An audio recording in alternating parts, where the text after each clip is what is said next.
Welcome to Data, Dollars, and Dynasty, the podcast where data meets destiny. 3 voices, 1 mission, using data to build a dynasty. Next. We talked last podcast about jobs and where the jobs are going to be for our youth. Okay, we think that an opportunity for youth, and again, the reason why I want to invite these 2 young guys to this call is to think about entrepreneurship, trades, things that allow you to be creative. Plus, Meta Superintelligence Labs, which is an attempt to lure AI talents from around the world. They are offering compensation packages totaling up to $300 million. now welcoming your hosts, Jeremy Sr., JJ, and Jaden.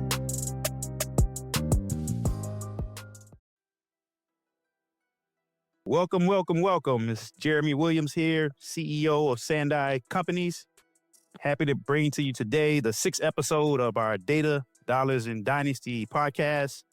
I have along on the podcast with me my sons and co-hosts, JJ. Yep. Welcome back to the podcast, everybody. We look forward to having a wonderful conversation today. And Jaden. What's going on, everyone? And in addition to my co-hosts, I have 2 amazing young guys. Met them 3-4 months back at an event in Baltimore sponsored by the Delta Sigma Theta sorority of Baltimore County. It was at actually a business competition, if I'm correct.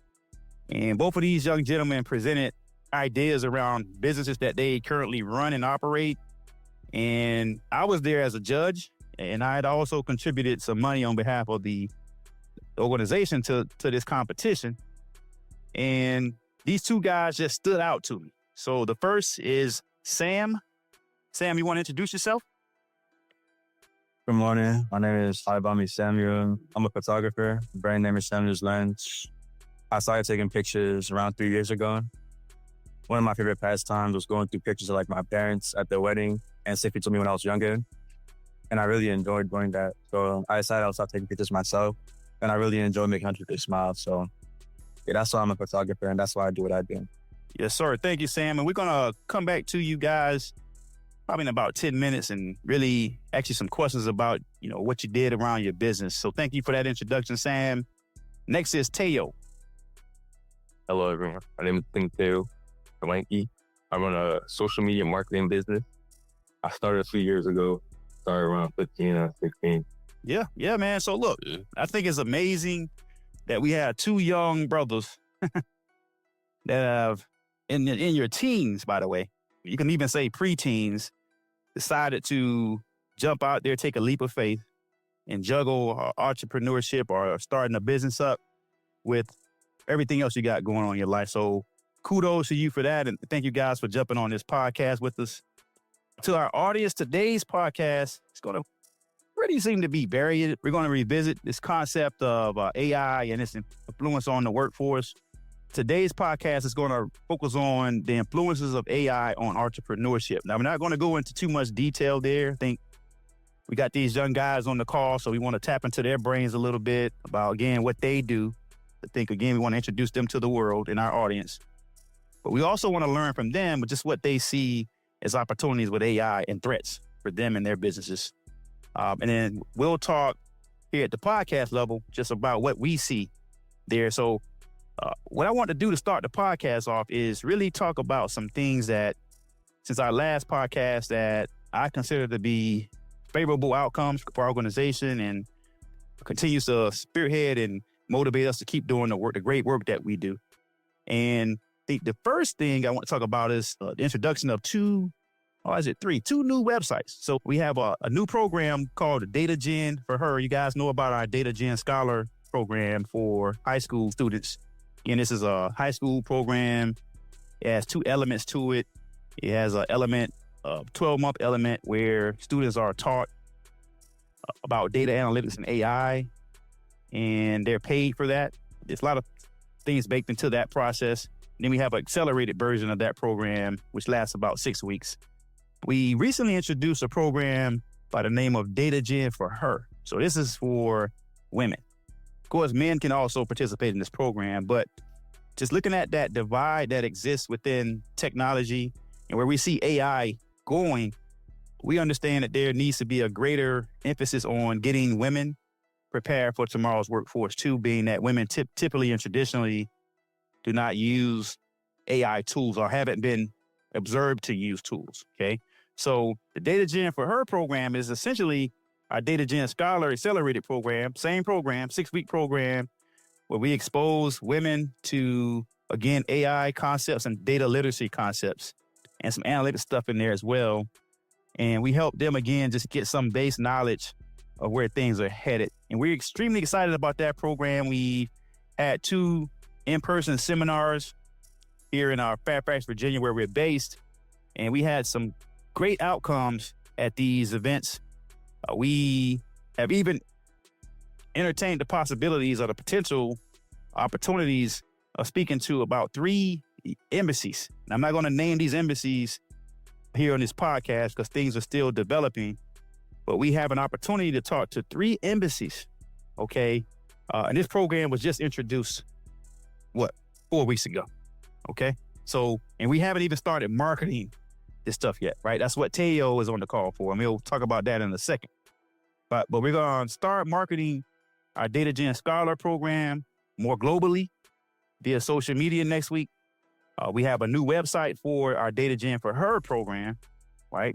Beautiful website. We're going to start marketing that program next week via social media. And then, of course, this podcast, right? So we've always had the Spotify channel. We've had that since since February about 2025. But we never really had a platform to market the podcast. And we think that we have something different to offer to the world. We think that, again, this right here being an example, okay, of what we can bring to the world as differentiation. And we want to, of course, market that differentiation the best we can. So that website, we think, is going to be key. That website coupled with social media. Again, that's why Teo's on the call.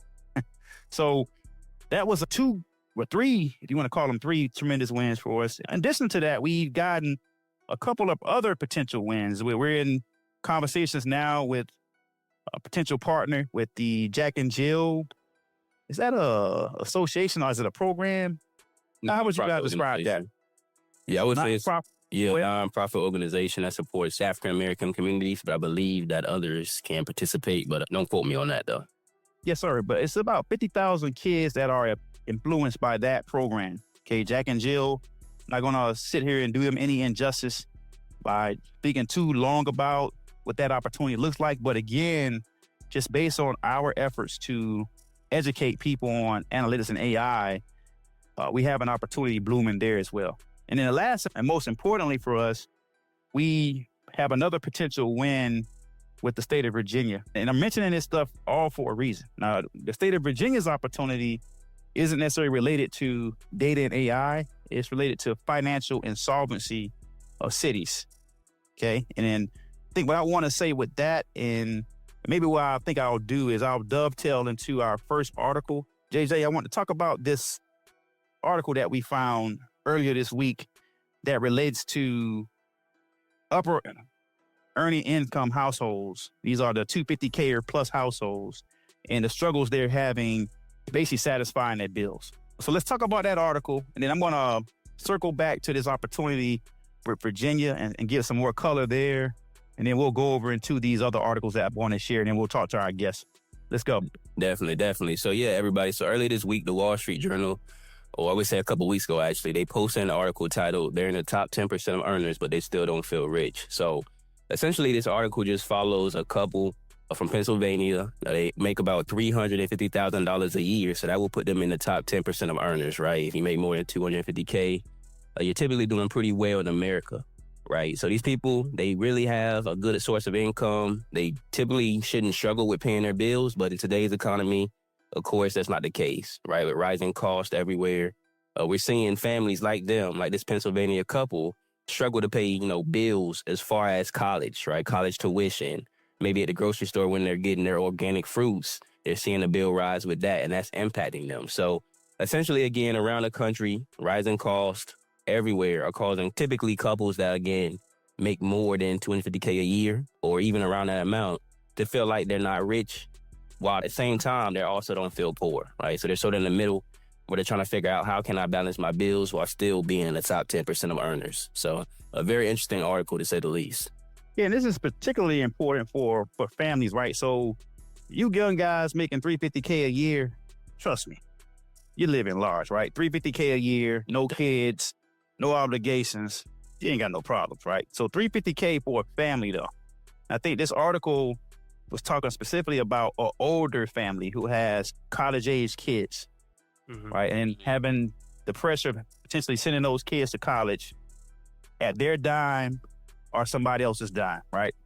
So there's a lot of different dynamics there, everybody. But I think for me, what stood out in this article, it actually referenced the fear that these families are having with this, do you want to call it an assault on the white collar jobs, right? The white collar earners, if you want to call them that, in America. And we talked about this last podcast, right? So last podcast, we talked about what I call sexy jobs and white collar jobs. And we talked about how those jobs we think are going to be the jobs that are targeted, are most at risk to be replaced by AI, okay? And this article talked about that, like these families having pressure to, again, think about ways to have enough money saved up in the event they lost their jobs, okay? And the second thing I would say to that, back to this Virginia opportunity. So this Virginia opportunity that we recently won is about identifying fiscally insolvent cities, okay? So when you go around America, you do have businesses that go out of business because of money. You have cities that tend to flounder because they don't have enough incoming cash flow, right? Cash always is king, even for cities and towns. So the opportunity that we basically have won here is allowing us or requiring us to go in and help these cities come out of this turmoil they're in, okay? Now that speaks highly to a couple things. One, this new budget that we have, right? Think about what the new administration have done with the budget. A lot of monies that traditionally would have gone to these smaller cities isn't going there anymore. That's going to have effect on jobs, okay? This is just what it is. A lot of cities and towns exist essentially to, again, serve their local residents.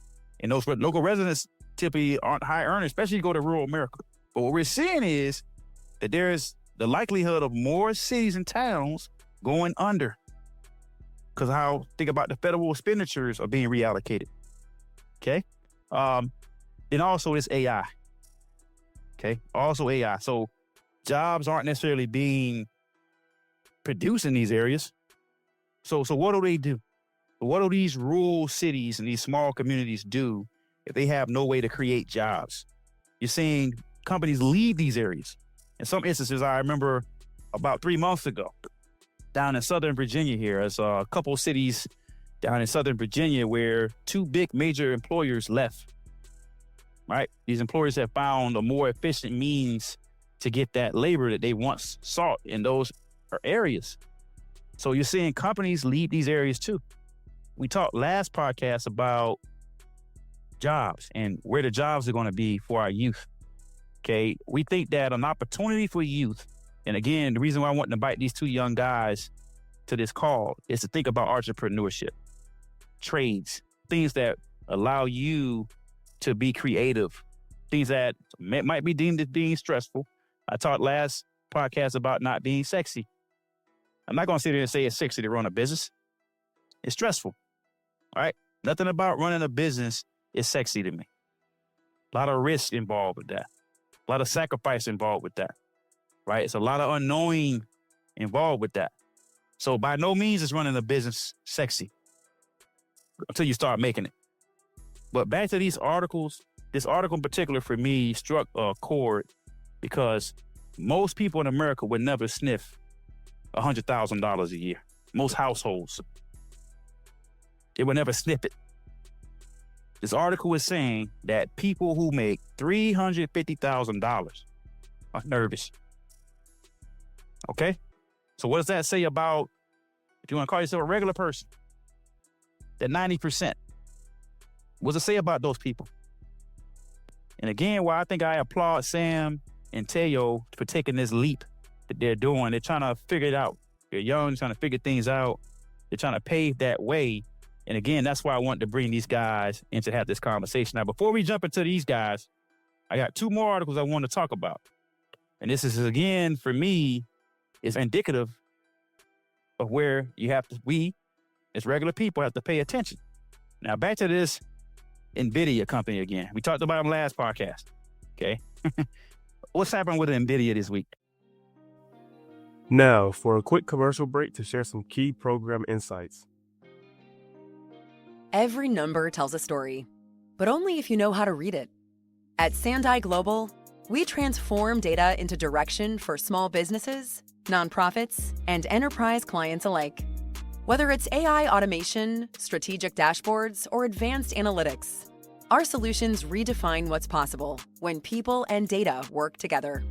Learn more at sandaiglobal.net. Now back to the podcast. Yeah, definitely. So in short, they're getting rich. The richer are getting richer. So essentially, NVIDIA, they set a record as far as reaching $4 trillion in their market valuation this week, everybody. $4 trillion. I mean, that is a ton of money.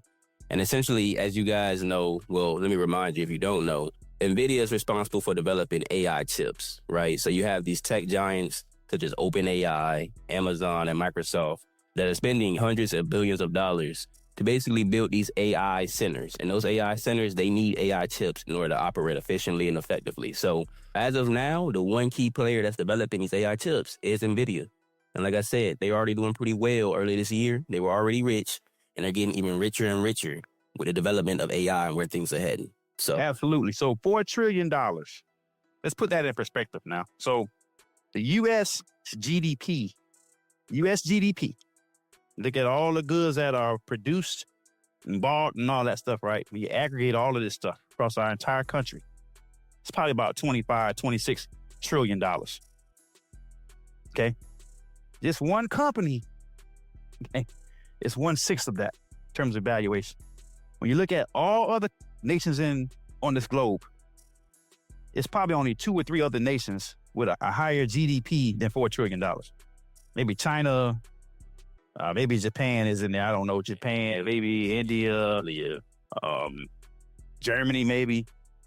But when you think about $4 trillion market cap, there aren't many countries that have more GDP than it. Now, I'm not saying it's an apples-to-apples comparison, but when I think about value, this company is off the charts. I don't think anybody's really close to them.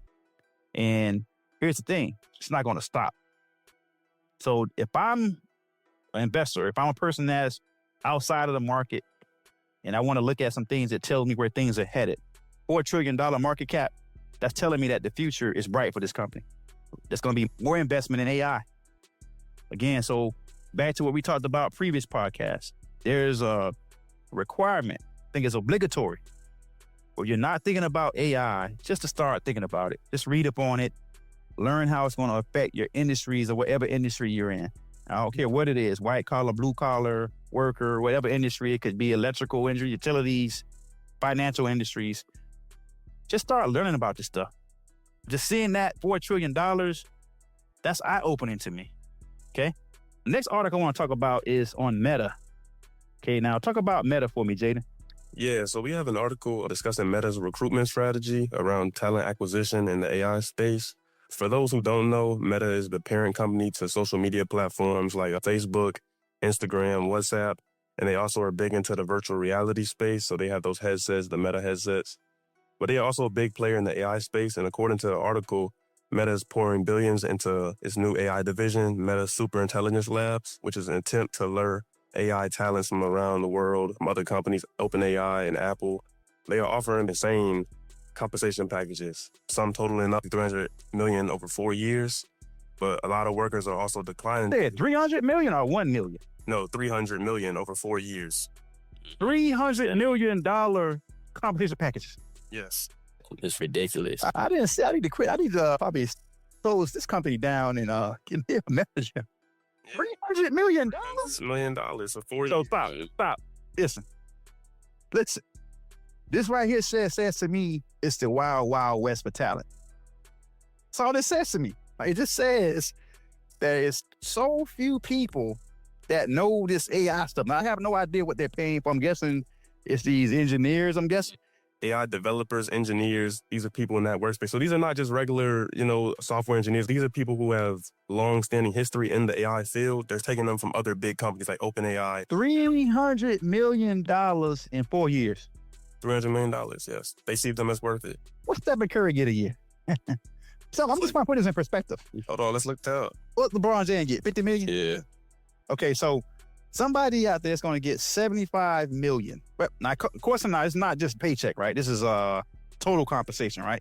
This is stock options and all that stuff, right? Yeah. Okay, all right. Stephen Curry is about $63 million a year. All right. So LeBron's about 50. yeah, so that's what I'm saying. So that's straight check for them now. Okay, less taxes. So you're probably getting 30 mil. These guys here, we're saying 75 mil, I'm guessing on average. And that's a combination of things, right? Bonuses and performance bonuses, and they got to hit these different metrics, of course, to get that money. But come on, guys. $300 million. $300 million for a person. All right, everybody. So I'm saying, for me, this article and this NVIDIA article, okay, is telling us this AI is coming. It's coming. So couple that with the fact that money is being pulled back. It's being pulled back from certain causes. I'm not going to sit there and name these causes. Go out and look at Trump's budget. So, white collar jobs dissipating. Okay? It's a different tomorrow. I think that, again, entrepreneurship presents an avenue for a lot of people. And there's a lot of different things I talked about this last podcast, a lot of different jobs that need to be filled. We talked about those blue collar jobs. Think about like nurses. We need a lot of nurses. We need a lot of doctors. We need a lot of home health aides. We need a lot of plumbers. We need a lot of folks who are going to have to help this country maintain the service levels, right? Just based on an aging population. So those kind of jobs, as I said before, are going to be abundant. But if you're not in one of those fields, okay, you're on this white collar side. Oh, and don't forget, 3 days ago, back to this federal workforce, the Supreme Court approved President Trump's ability to reduce agency workforces. So it was approved. So again, if you're one of these folks in these white collar jobs, you got to start looking at this stuff. Now, I want to, again, bring in these two minds. We got Sam again, we got Teo. So I'm going to start off with you, Teo. I want you to talk, again, just give everybody your age. And what I want to learn more from you, again, is one, why did you start your business up? Yeah, I just think it's an opportunity for me, how I look at entrepreneurship. I think everybody should have a business. But what made you start your business up, okay? And where do you see your business going in this new tomorrow where AI is going to dominate everything? So I started my business around 2 years ago. I started because I had ambition, because my parents, they influenced me a lot because they did at some point had their own businesses. My mom worked in sales. My dad was in marketing. So that's brought like ambition to me. I wanted to be in business, but actually what I'm doing right now is not what I started with. I started with drop shipping at first, and I didn't get much sales, and I wasn't really like skilled with marketing at the time. So from there, I went to study marketing tactics and strategies and all that. And then I was like, this could be very beneficial to other companies. And I feel like I can and I should be able to take that workload of actually marketing off of companies' hands, and then they just only have to worry about their service and stuff like that. So I just had a goal. Yeah, absolutely, man. Let me say something to you. So you know who Mark Cuban is, right? Yeah. Mark Cuban. All right. So what was it, last week? He was on a podcast. All right. And on this podcast, he says, if I was 16, 17, 18, you think he went up to 20, 21. All right. Here's what I would be doing every day. So I would be just listening to podcasts on AI. So I would just listen to podcasts. He talked about the journey for entrepreneurs. He went back 50 years ago and the difficulty it is to start a business up, right? He talked about 50 years ago, nobody really had computers. So, start a business up, but it was really no way to get word about your business other than the local economy or local community that you were a part of. And you fast forward to now, everybody has phones. Most of us are connected on some social platform. Now you throw this AI in the mix, right? You throw AI in the mix.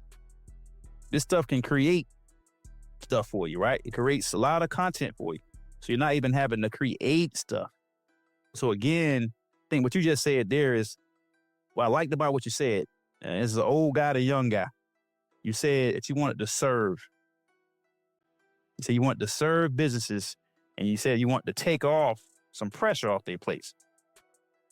Right? Yeah. So talk more about like pressure. So when you say think about that pressure, what is it that you're taking off their plate?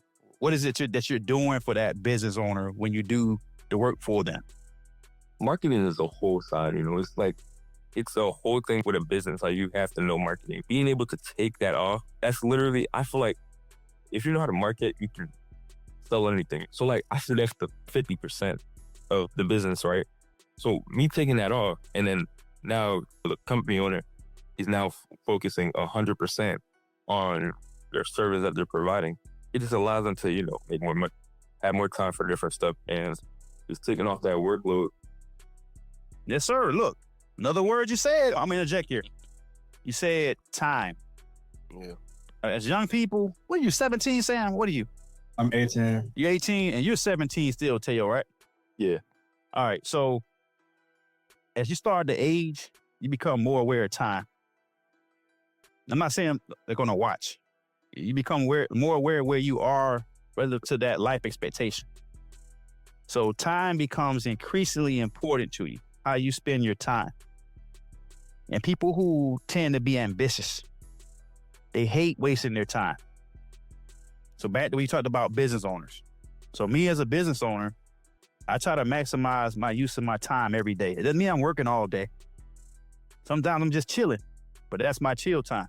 But if I have a person come to me and they're offering to me a method to save my time and also make me some money, okay? I'm going to always listen to you. I'm going to always listen to you because you're leading with saving me time. It's not necessarily about the price of the service.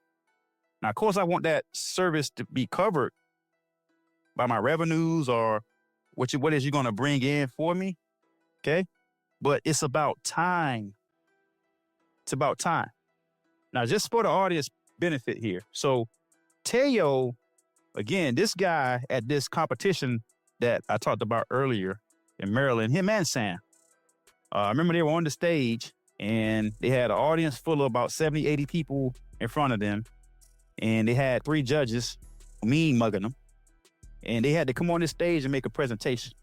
Now, me at 17, 18, I'm not doing that. I'm nervous. My knees shaking. Mm-hmm. Okay? It's me at 17, 18. These guys were on that stage, stoic, poised, and they delivered, they articulated what their business was about.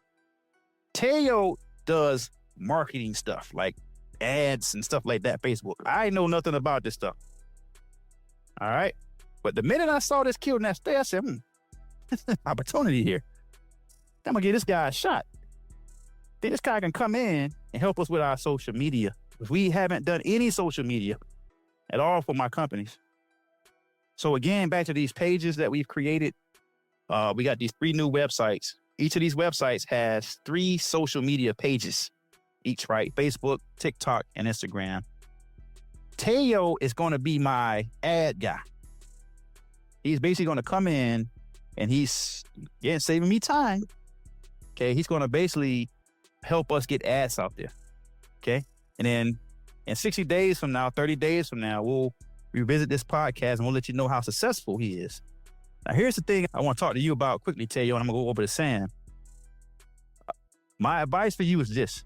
I know there's a tool, AI tool called Zeely AI that also reportedly, is supposed to be able to do ads on social platforms. What I would say for you as an aspiring business guy who right now has landed on ad generation for clients, I think that's great. It's a great skill to maintain. embed AI into your offerings. So that's why I hope that you get from us, from working with us, being a partner with us, and actually being a vendor of ours, is that you consider ways to do that as well to, one, lower your costs, increase your profitability, and then also help your customers. So definitely think about that AI. Now, have you considered that?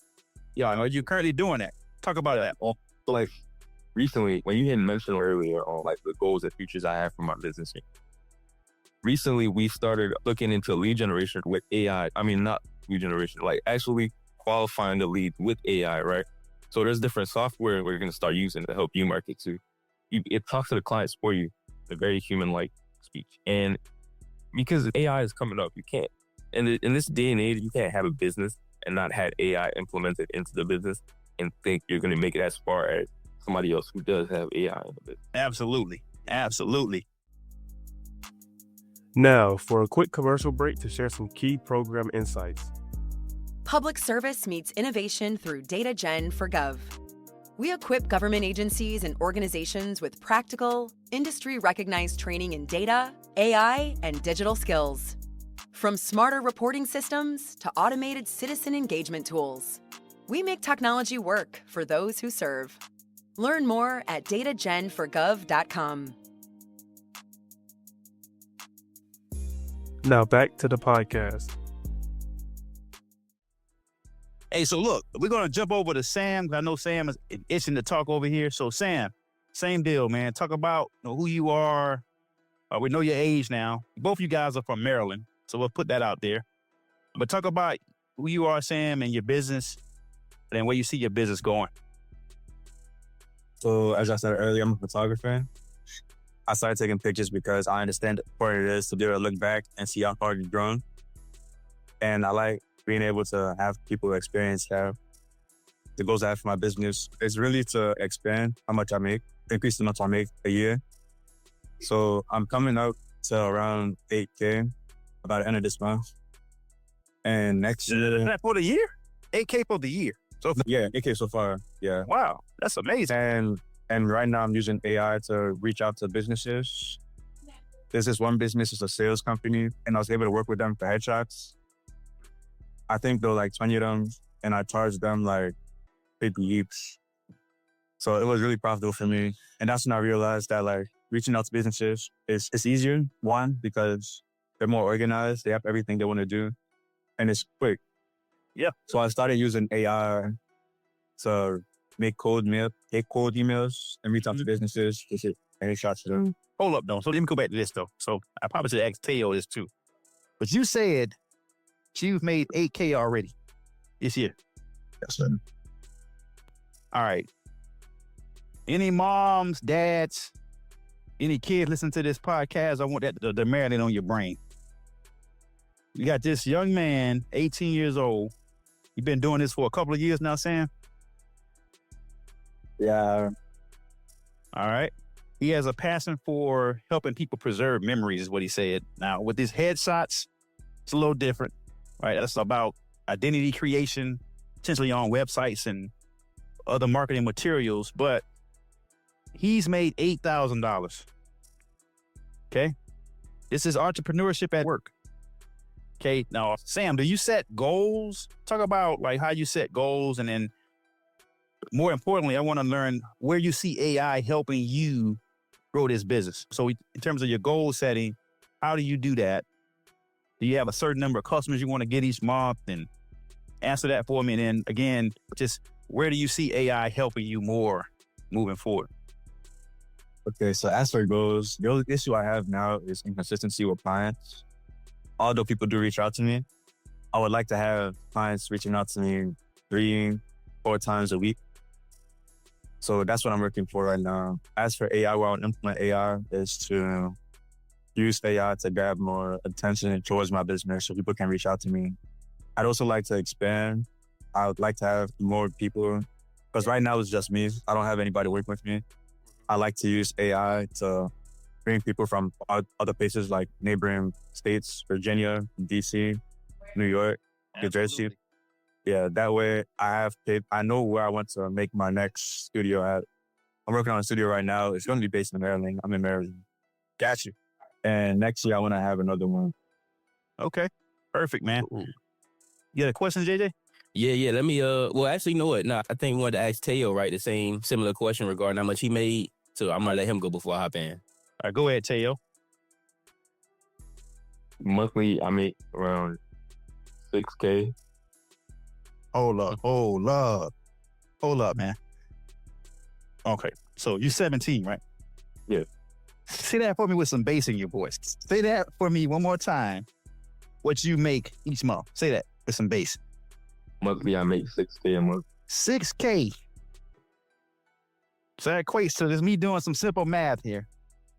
$72,000 a year is what you make right now. Yeah. Okay. All right. You guys know anything about what the average household income is in America? All right. I'm going to be a little generous here because I think people making more money these days. I'm going to say $60,000 for a household of 4 people on average. $60,000 a year. That's the average. All right. Sam, you're at 8K. You're about 1/6 of that. Right? No obligations, probably. Other than running your business. Tail, you're already over that. Right? Already. That's not even factoring into what you're going to get from us. So you put into the equation what you're going to get from me starting next week to help me with these 9 social media platforms. You're at $10,000, man. A month. So that becomes simple math. 120K, listeners. Mm-hmm. Now, here's something I'm going to circle back to. I'm going to get to your question, JJ, in a second. This is one of these mentorship opportunities for you guys. All right. One of the values of being a part of a network. Back to this Data Gen Scholars Program, Sam. I mean, tell you, you're not in it, but a part of what we preach is this part in our career. What's it called? Career development section. Yeah, all right. career development, career ready. Our module, right? It's about mentorship, sponsorship, and networking. By you both being a part of this experience that we have here, Teo, you're already going to be doing sites for some of our customers. You follow me? Because you're already getting exposed to some of our customers. By you helping me, you're going to then help me serve my customers better. To think of 3 customers that you're already helping us with. All right? Unknowingly. All right? Same thing with you, Sam. So what happens is, by you having a network and you being mentored and sponsored, like, because you guys are part of my network now, and I want to see you successful. A way you can grow your business, Sam, is by making sure you got a bunch of mentors and sponsors. People who embrace you, who want to see you successful. All right? That's one way you can do it. And let those people go out there and find you work. All right? Now, a big part of that is you serving that person well first. You giving that person the information just from observation that they need to then go out there and represent you and use their credibility to open up doors for you. And I'm saying to you, absolutely, both of you guys are going to benefit from us that way. Definitely. Without a doubt. All right. So go ahead and ask your question, JJ. All right, that sounds good. So yeah, Teo and Sam, I know you guys both touch bases on how you guys use AI to help you out with getting clients and stuff like that, maybe shortening your current business processes. But I want to learn more or lean more towards how do you see AI, if you're not already using it, right, to help you out with the creative side of things, all right? Just to give you an example, Teo, for you again, how do you see it potentially helping you out with not only creating those AI or those ads, right, but how do you see it with you helping you out with your daily stuff you do on a daily basis, right? Something as simple as generating emails, right? Or maybe researching your website, developing stuff for your website, whatever it may be. Again, how do you see it helping you out if you're not already using it to help you out with that creative side? And then same thing for you, Sam, right? I know there's plenty of AI tools that help you with editing photos and stuff like that. But again, with you, how do you see it helping you out? And again, if you're not using it now, why aren't you using it? And what do you plan on doing in the future to help you use it? So again, that you can not only limit your costs, but also save your time as well. So, Teo, I'll let you go ahead and go first. And then Sam, I would love for you to just follow up after him. Yeah, so when I use AI, I use that to fact check it. If I'm not already using it to get a base, For example, whenever I'm making the ad, I might need to make a description and a grabbing description for somebody on Facebook or like Instagram. Sometimes I would write down the product description in AI, like this is the product, and create a title for this ad that will be very eye-grabbing. And then based on the information I already has on Meta ads already, it's gonna give you 5 great titles that you can use. I love using that. And sometimes on its own, I might just type in something I have an idea for the title or the description already, and it just makes it cleaner and it's always better results. And then for my day-to-day, sending emails, just making sure it's more professional. Definitely. You know, you say saving you a lot of time, right? You with those descriptions. It might take you, maybe 20, 30 minutes before to brainstorm something. Now you're doing it in like probably 5 seconds, right? Yeah. Cool. All right, Sam, what about you, Sam? How you using it? So I use AI for inspiration at times. For example, I was going for a birthday shoot once, and they said that they wanted it to be like rain themed or something, like it was a jungle. Got you. I've done anything like that before. So I actually used ChatGPT for it, and I asked for it to generate some samples for me to use. And then based off that, I already knew exactly how I was going there. Like, it just brought out some sample pictures, and I started planning it out, and I had what I was going to do in mind. So it really helped with that. Another thing that I use it for is learning different techniques to edit pictures. Okay. So I use Lightroom and Photoshop to edit. Lightroom already has a feature built in to where it'll automatically fix like corrections with your pictures. The only thing with it is it's AI. AI isn't perfect, so I still have to go back over the pictures and adjust it to where I want it to look. Photoshop has a generative AI feature, which basically means if I take a picture and someone's in the background, I can remove them out the background. It's very convenient, very simple to use. Yeah. Now, cool stuff. And again, like I said, I'm pretty sure you guys did your own research to find those tools to help you with those processes and whatnot, right? So everybody listening, again, you can use this AI to help you out with a ton of stuff. Teo and Sam, they're living proof, right? 17, 18, their own businesses, and they're using AI to help them basically outsource stuff that they might need to pay an employee for otherwise. So it's amazing stuff, gentlemen, amazing stuff. Absolutely. So look, let's go ahead and shift gears in just interest of time. Again, thank you guys for jumping on with us. Again, I know it was short notice for you, Sam. Want to get you into this conversation, especially given that I met you guys at the same time. And I was impressed with you day one. There was a few other kids on that stage that we made certain walked away with some money. Sandai, just observing those kids and seeing how passionate you guys were about your products and services. Just me thinking back to my yesterdays and the fear I would have had being on that stage. I probably could have did it, okay? But would have been a lot of stuttering, without a doubt. But just to see you guys, your poise, and just how you conveyed yourselves, explaining your products. I think you actually went first too, by the way, Sam. So you were the first one up. So I just wanted to bring you in here, talk to you a little bit, and I'm looking forward to serving as a mentor, sponsor, and even a customer of both of you guys and helping to get those numbers higher for you in terms of your earnings so far. Now, for a quick commercial break to share some key program insights. Data Gen for Her is reshaping how women enter and thrive in the world of data and artificial intelligence. This reimagined experience helps women gain real-world AI skills, build confidence, and apply technology to real-world challenges. Learn more at datagenforher.com. Now back to the podcast. Now, that said, I want to wrap up by just talking a little bit about just our journey as entrepreneurs. And me being somewhat experienced at this game, July 18th for me represents about the 7th year since I walked away from corporate America. Okay, and I made that decision just because I felt that I needed to do something differently. Submitted my resignation July 18th, 2018. Well-paying job, okay?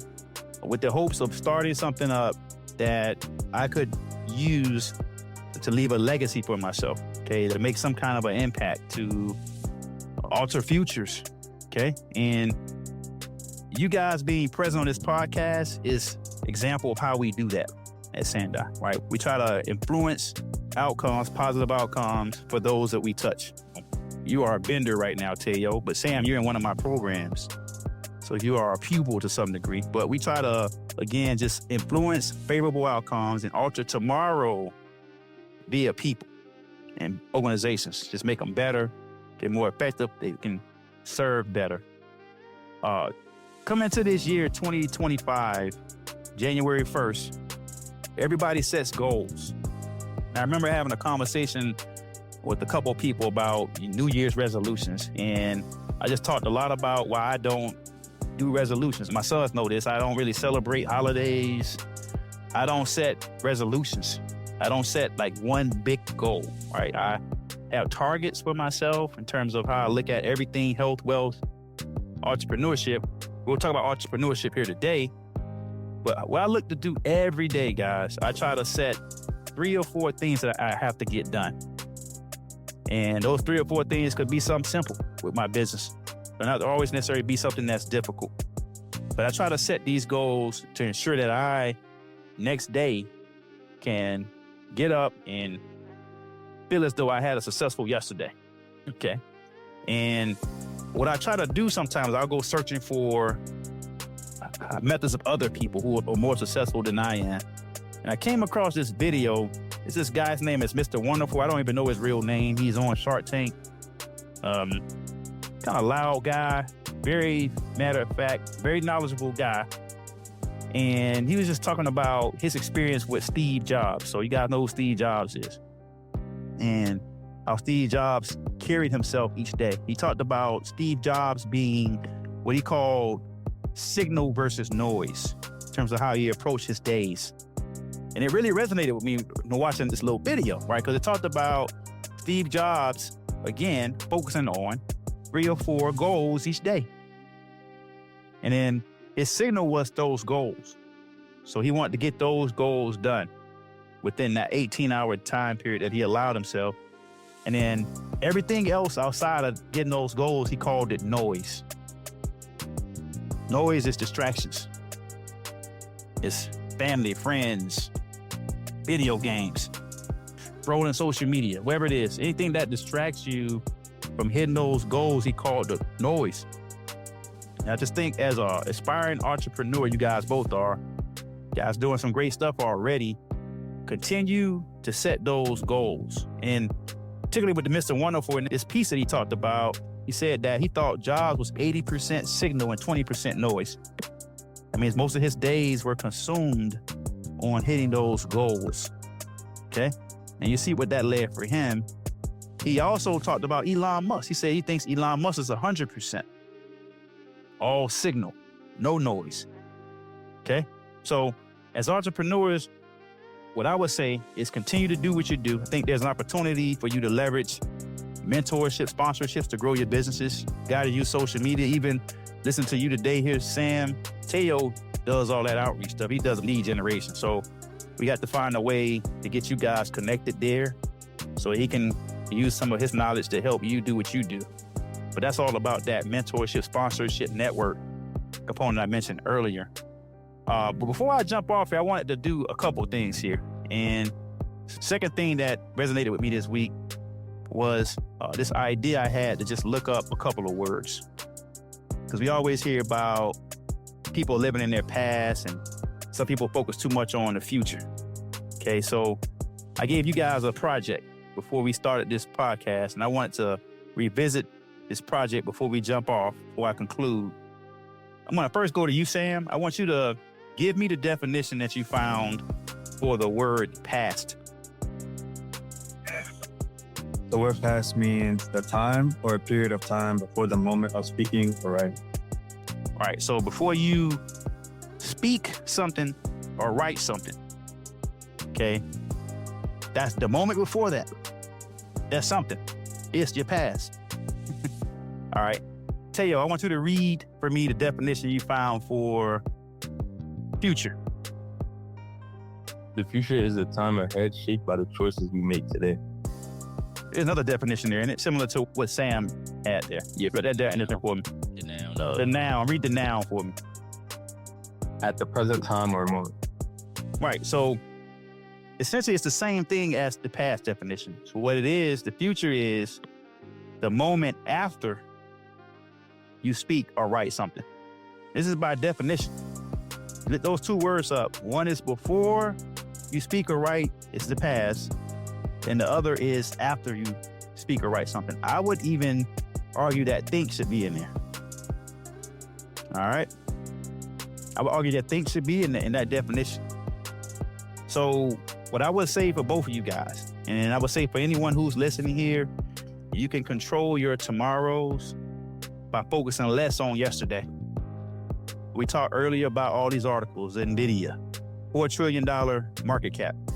That capitalization has baked into it future revenue expectations, profitability. It's baked into it. That's how you figure out a company's market cap. All right, so everything that Meta is doing around hiring all these folks and giving them this crazy money, $300 million for a particular person, that's crazy. Of course, that's going to be an experienced person, but just think somebody can get an opportunity like that. It says that there's something coming with this AI. We know talent is sparse, so we know that people are going to be fighting over people, going to be pilfering people from people, right? So countries are going to be doing the same thing, trying to bring talent to their shorelines.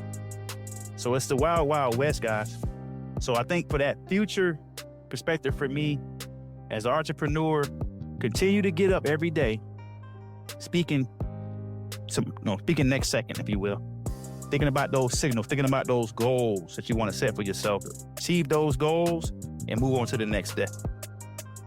That's all I have. I want to thank our guests for stepping in and making some time for us here today. I think that the ideas that they shared here around their journey to entrepreneurship, we hope serves listeners well and that you can garner something from what these young men stated. We'll have them on future episodes. Teo, again, is going to start this journey with us, with my companies next week. He's going to basically be our ads guy, and we're paying him. So he's going to come in, and I think based on the ad budget that we've identified, I'm expecting 1 million views from you, Teo, each month. Sam is a part of our Data Gen Scholar program. Again, that's a learn and earn program that we do for high school kids around the globe. We have about 65 kids registered currently in our 25-26 program. That's right. About 10 seats left. Kids from Canada, we got Taiwan, Pakistan, India, Africa, a bunch from the US. But we have limited seats there. We also have an accelerated version of that where we have more seats. But Sam is one of our officers in that program, and he's actually going to do business with us for our event. We've actually shifted an event that we had scheduled for August to reveal that program here locally in Virginia. We've shifted that to October, but Sam is with our photographer for that event. So we're looking forward to, again, transacting with Sam, helping to continue to grow his business. And with that said, the last words I would say for the audience is, again, we're not necessarily here saying that you should fear AI. We want you to be informed. We want you to go out and just find ways to get the knowledge that you need to ensure that your tomorrows are protected the best that they can be. And we think that by getting information, just by reading these articles and dialing into different podcasts, you can learn a boatload of information that can help you get prepared for, again, tomorrow's workforce, and even start helping you consider the different opportunities in terms of if you want to do a career switch that might exist for you in today's economy. Definitely. Thank you for tuning in to this episode of Data, Dollars, and Dynasty. The views and opinions expressed in this episode are those of the individual speakers and do not reflect the views and opinions of Sandai Global or Sandai Cares. Visit us on our website at datadollarsdynasty.com to learn more about our companies and our priorities. Also, follow us on social media at Data Dollars Dynasty. We're on Facebook, Instagram, and TikTok. Thanks again for tuning in. We look forward to catching you on the next episode.